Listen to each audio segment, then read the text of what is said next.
Assalamualaikum warahmatullahi wabarakatuh. Alhamdulillahirabbil alamin. Marilah pada kesempatan hari ini kita belajar kembali melanjutkan tentang salat sunnah bab 1 yang kemarin sudah kita bahas nomor 1 sampai nomor 4. Sekarang kita lanjutkan yaitu pembahasannya dari nomor 5 yaitu tentang salat istikharah. Kemudian kita lanjutkan nanti pembahasan nomor 6, salat Idain atau salat hari raya Idul Fitri dan Idul Adha. Kemudian kita lanjutkan nomor 7 yaitu kita membahas tentang salat istisqa, dan yang terakhir nanti kita membahas tentang salat kusuf dan khusuf atau salat gerhana.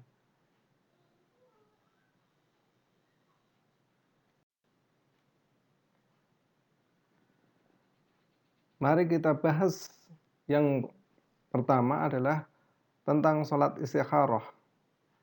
Perhatikan gambar berikut. Gambar nomor 1 menunjukkan bahwa orang itu mempunyai masalah yang sangat berat sehingga dia bingung bagaimana cara menyelesaikan masalah itu. Kemudian gambar yang kedua yaitu setelah dia mendapatkan atau tidak bisa menemukan solusi atau masalah, kemudian dia ingat kepada Allah Subhanahu wa taala dan menyerahkan segala urusannya kepada Allah dengan cara melaksanakan salat istikharah dan mendapat atau meminta petunjuk dari Allah Subhanahu wa taala tentang masalah yang dihadapi. Salat istikharah berarti artinya adalah salat untuk memohon petunjuk kepada Allah Subhanahu wa taala untuk membimbing dalam memilih suatu pilihan. Jadi dalam salat istikharah ini ada masalah yang berat yang tidak dapat diselesaikan, kemudian dia melaksanakan salat istikharah, memohon petunjuk yang terbaik di antara dua pilihan yang terbaik. Pelaksanaan salat istikharah adalah dilaksanakan seperti salat lail atau salat malam. Waktunya sepertiga malam, yang paling afdal seperti kita melaksanakan salat tahajud.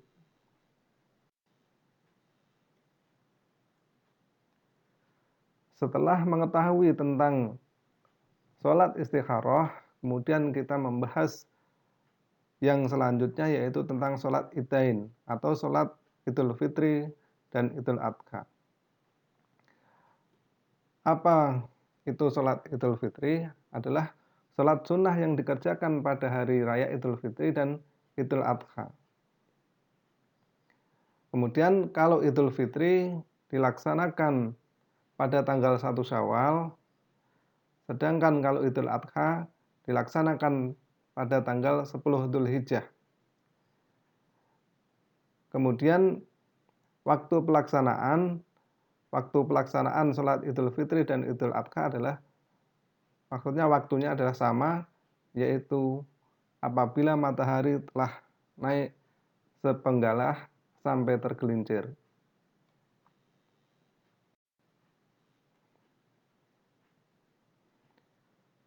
Apa saja sunnah-sunnahnya?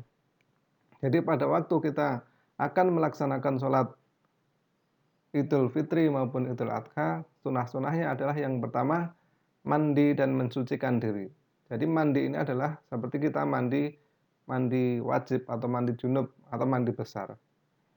Kemudian yang kedua, memakai pakaian terbaik. Yang dimaksud pakaian terbaik adalah bukan pakaian terbaru, tetapi adalah pakaian yang terbaik yang suci dari hadas maupun najis. Kemudian untuk salat Idul Fitri, makan dan minum sebelum melaksanakan salat Idul Fitri. Kemudian berjalan kaki dan menempuh jalan yang berlainan. Artinya pada waktu kita berangkat melalui jalur A, kemudian kalau kita pulang melalui jalur B.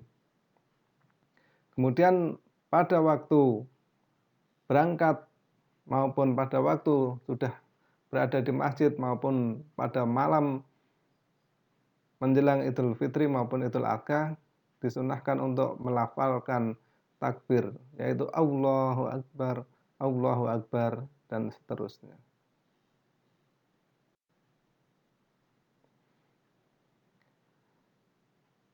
Kemudian yang selanjutnya, bagaimana tata cara sholat Idul Fitri? Setelah kita mengetahui pengertian waktu dan sunnah-sunnahnya, maka kita harus mengetahui bagaimana tata cara melaksanakan sholat Idul Fitri. Yang pertama, niat dengan ikhlas karena Allah. Niat ini cukup dilakukan atau diucapkan di dalam hati.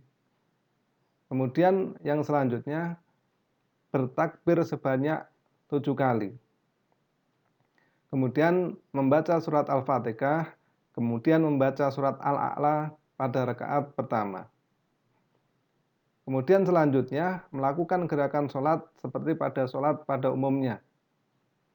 Kemudian yang selanjutnya bangkit dari sujud dan masuk rakaat kedua, yaitu pada rakaat kedua bertakbir sebanyak 5 kali. Kemudian membaca surat Al-Fatihah dan surat Al-Quran, atau disunahkan membaca surat Al-Ghasyiyah pada rakaat kedua. Kemudian yang selanjutnya, lakukan gerakan sholat sebagaimana biasa sampai tasyahud akhir. Kemudian yang terakhir adalah melakukan salam. Kemudian selanjutnya setelah selesai sholat, khatib naik mimbar untuk khutbah Idul Fitri maupun Idul Adha. Setelah mengetahui beberapa hal tentang sholat istisqa, kemudian sholat istikharah, sholat idain, kemudian kita membahas tentang sholat istisqa. Coba perhatikan pada gambar berikut. Gambar ini menunjukkan tanah yang kering, tanah yang tidak ada air, tidak ada apa-apa, bahkan pohon-pohon pada mati. Kemudian yang kedua atau gambar kedua itu adalah gambar hujan petir, yang artinya ini berkaitan dengan sholat istisqa. Berarti arti sholat dari istisqa adalah sholat sunnah yang dilaksanakan untuk meminta hujan kepada Allah Subhanahu wa Ta'ala. Karena di Indonesia itu terdapat 2 musim, yaitu musim kemarau dan musim hujan. Maka apabila musim kemarau itu sangat panjang, kemudian kita memohon kepada Allah, yaitu dengan cara sholat istisqa. Sholat istisqa bisa dilaksanakan di tanah lapang dengan berjamaah, seperti halnya sholat-sholat sunnah yang lainnya. Pada pembahasan selanjutnya yang sangat penting, yaitu tentang sholat gerhana atau sholat kusuf dan khusuf. Pada sebelah kanan, sholat kusuf itu adalah gerhana bulan. Kemudian pada sebelah kiri itu adalah sholat kusuf atau gerhana matahari. Sholat yang dilakukan saat terjadi gerhana. Jadi apabila terjadi gerhana matahari maupun gerhana bulan, maka disunahkan untuk melaksanakan sholat gerhana.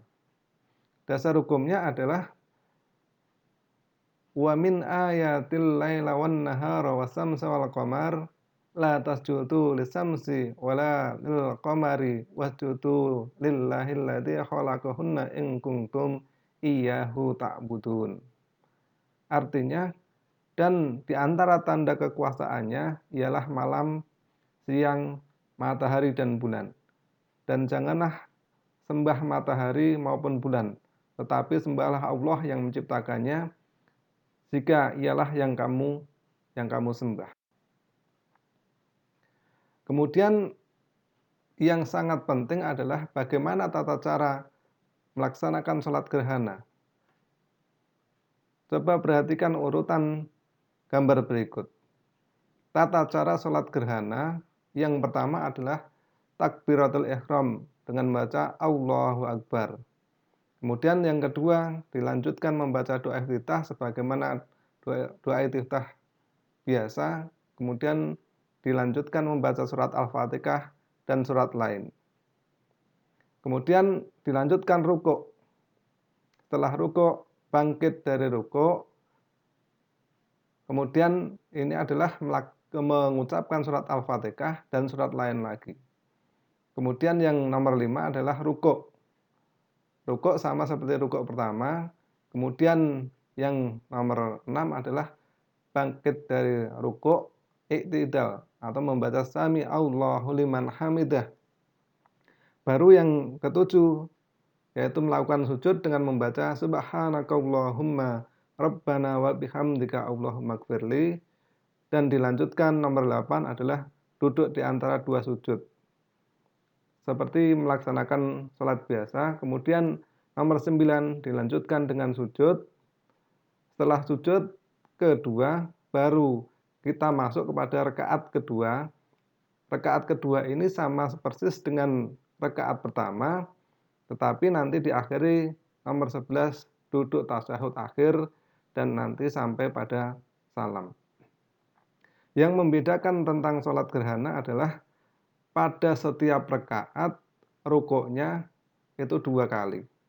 Jadi kalau melaksanakan sholat gerhana 2 rakaat, artinya rukuknya itu adalah 4 kali. Jadi saya ulangi, setiap rakaat itu rukuk 2 kali untuk rakaat pertama dan rakaat kedua itu melaksanakan rukuknya kedua atau 2 kali. Jadi rukuknya adalah 4 kali. Setelah kita mengetahui tentang beberapa hal berkaitan dengan sholat sunnah, maka ada hikmah yang kita dapatkan apabila kita melaksanakan sholat sunnah. Terdapat dalam surat Al-Ankabut, surat ke-29 ayat 45, yang bunyinya, A'udzu billahi minasyaitonir rajim. Utlu ma uhiya ilaika minal kitabi wa aqimis shalah. Innas sholata tanha 'anil fahsya'i wal munkar. Wa la dzikrullahi akbar. Wallahu ya'lamu ma tasna'un. Artinya, bacalah apa yang telah diwahyukan kepadamu, yaitu Al-Quran atau Alkitab, dan dirikanlah sholat. Sesungguhnya sholat itu mencegah dari perbuatan-perbuatan keji dan mungkar. Dan sesungguhnya mengingat Allah atau sholat adalah lebih besar keutamaannya dari ibadah-ibadah yang lain. Dan Allah mengetahui apa yang kamu kerjakan. Jadi hikmahnya adalah nomor 1, sarana mendekatkan diri kepada Allah SWT. Kemudian yang kedua, Allah SWT menyayangi orang yang selalu melaksanakan sholat secara berkesinambungan. Artinya berkesinambungan adalah terus-menerus. Kemudian yang ketiga, Allah SWT melindungi kepada orang yang melaksanakan sholat sunnah secara terus-menerus. Kemudian yang keempat, yaitu doanya akan dikabulkan Allah Subhanahu wa Ta'ala. Demikian pembelajaran tentang sholat sunnah pada hari ini. Semoga bisa dipahami, bisa dimengerti, dan bisa diterapkan dalam kehidupan kita sehari-hari. Assalamualaikum warahmatullahi wabarakatuh.